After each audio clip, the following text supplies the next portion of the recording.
Hi, you're tuned in to AWANI Tonight, and I'm Saraya Mia. Sam Ke Ting released on bail. She believes judiciary should not be blamed and is allowing withdrawals of EPF becoming a trend. More on that coming up.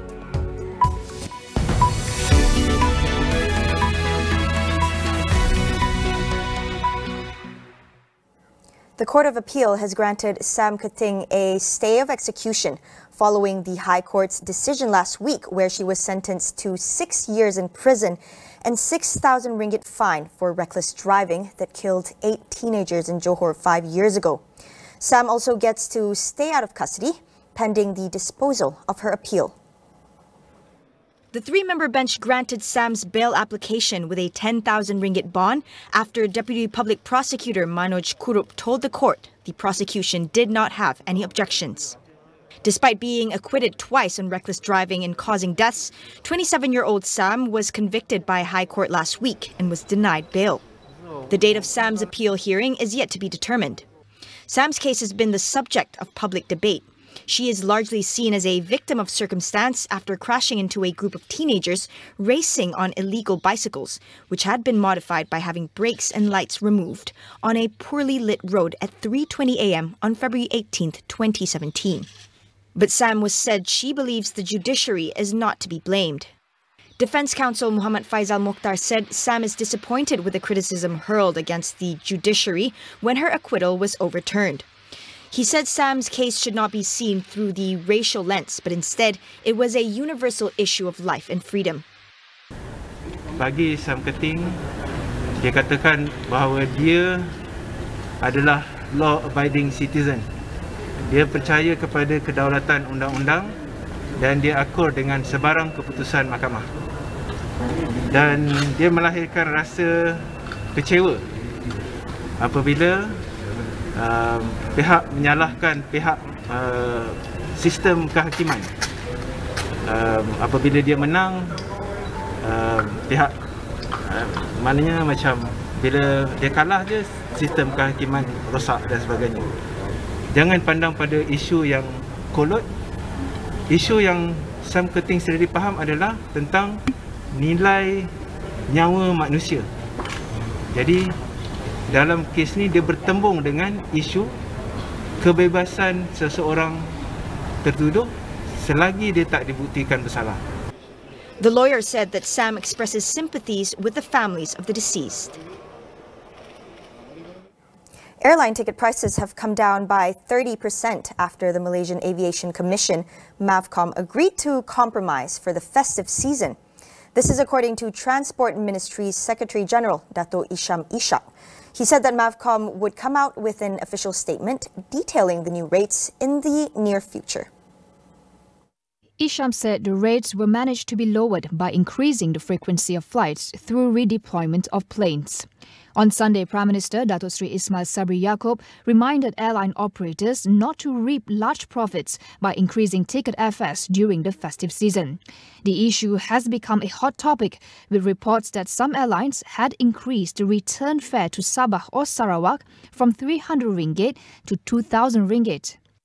Meanwhile, Malaysia Airlines Berhad said it will mount 20 additional frequencies from Kuala Lumpur to Kuching, Sandakan, Tawau and Kota Kinabalu beginning April 28th until May 8th.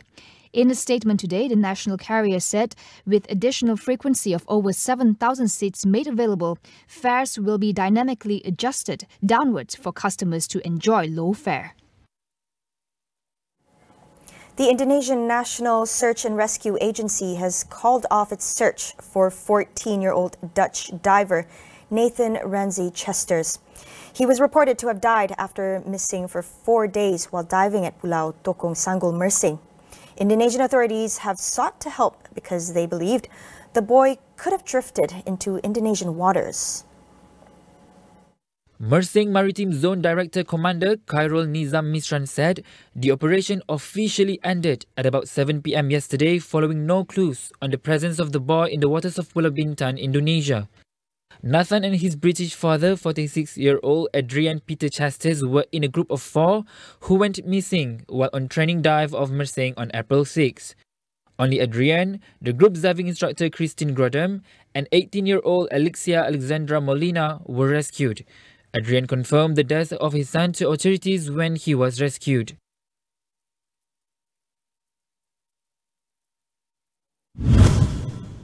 Starting today, eligible Malaysians aged 55 and under will receive payments of 10,000 ringgit from their Employees Provident Fund EPF. This is the fourth time the government has allowed EPF withdrawals since the pandemic. We speak to Bank Islam's Muhammad Afzanizam Abdul Rashid on what this trend means. I think the role of EPF has actually evolved. When I observe in the past trends since 2000, I can see that when there was economic shocks, the typical response was to cut the members' contribution rate, to provide more cash for the members to spend and to stimulate the economy. But since pandemic, I think that role has been so instrumental and in ensuring that the economy will continue to recover. So going forward, I think perhaps the possibility of that to be repeated again is something that can happen, I would think. Now, what could go wrong by allowing more withdrawals from EPF? We need to look at it from the broader picture, so to speak, because we are, of course, because EPF is a pension funds whereby they have a various foothold in other major parts in the economy, domestically and abroad. So I think collectively it will depend in terms of returns profile. Will depends on the performance of each market. So my short answer to that, I think yes, it has an impact, but it will depend on the timing of such requests. We'll continue after the break. Stay with us.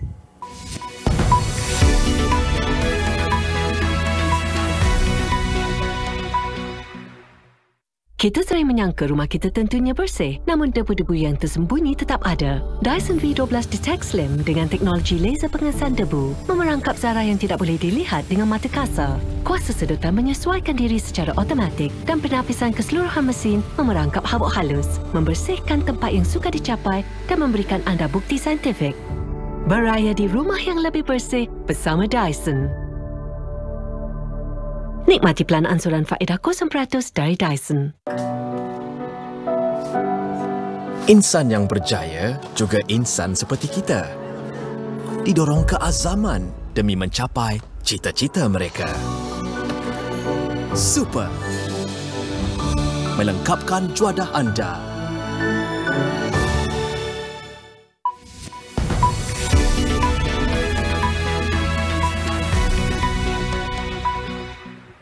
Welcome back.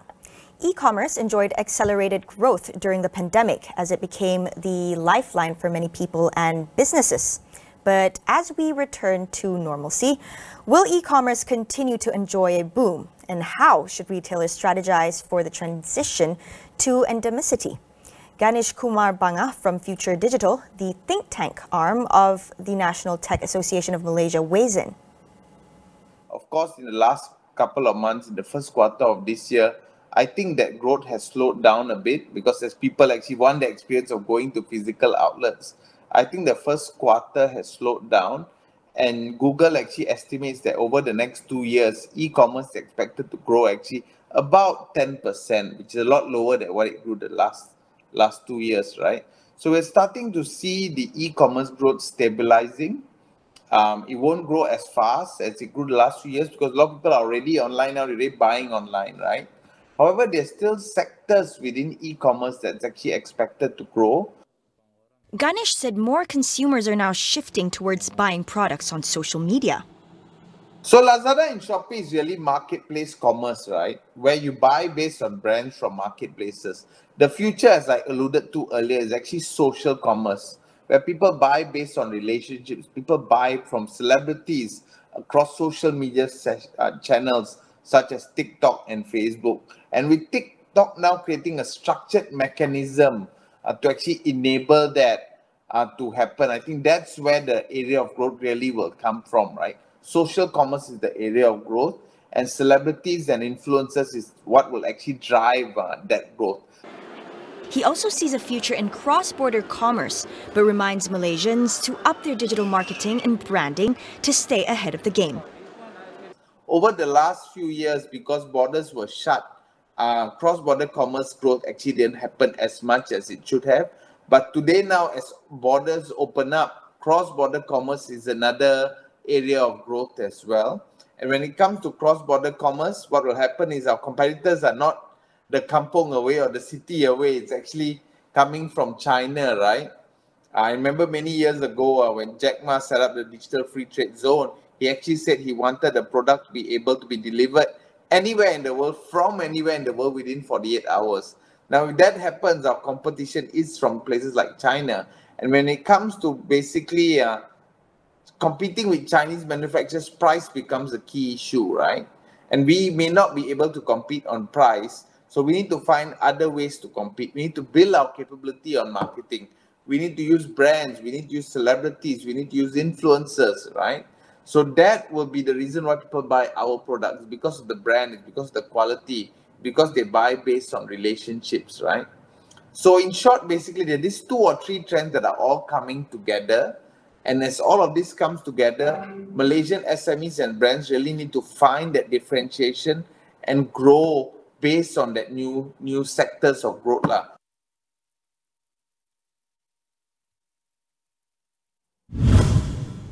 On the foreign front, the Singapore Land Transport Authority, LTA, said it further ramped up resources to handle the surge in vehicle entry permit or VEP applications since the reopening of the land borders on April 1st. With the additional resourcing, VEP processing time is expected to progressively reduce from 7 weeks to 3 weeks. According to LTA, applicants will be notified of the expected processing time at the point of application. Since applications opened on March 31st, 2022, about 50,000 applicants, or about 40% of total applications, have received the outcomes of their applications ahead of the started processing time. LTA assured the remaining applicants that they can expect to have their applications processed within 3 weeks. They also advised the travelers to plan ahead, while strongly encouraging leisure travelers to defer their plans to allow those with essential travel needs to make their trips first. Application of the VEP must be done online beforehand via VEP Digital Services on LTA's One Monitoring website and not at Singapore's land checkpoints. Meanwhile, China reported its first 3 deaths from COVID-19 in Shanghai since the city entered into lockdown in late March. The Health Commission said the victims were between 89 and 91 and unvaccinated. Shanghai officials said only 38% of residents over 60 are fully vaccinated.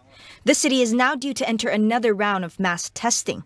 This means a strict lockdown will continue into a 4th week for most residents.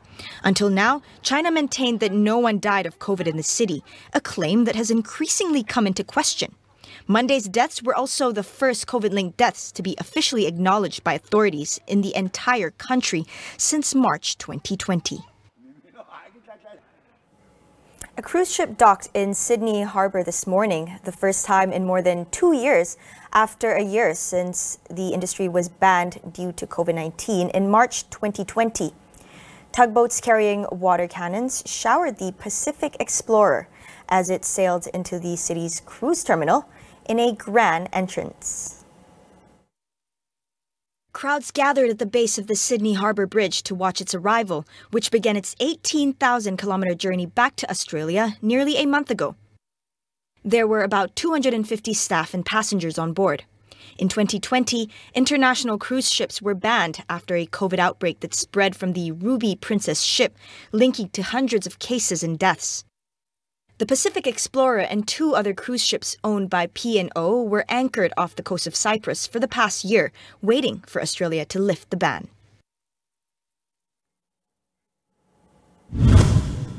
The Health Ministry announced plans to permanently prohibit anyone born after January 1st, 2005 from buying smoking products. Tonight, we speak to our guests about the smoking endgame. That's coming up on Consider This. That's all we have for you on AWANI tonight. Get the latest news updates from astroawani.com and the Astro AWANI app. My name is Saraya Mia. We'll see you again soon, and thank you for watching.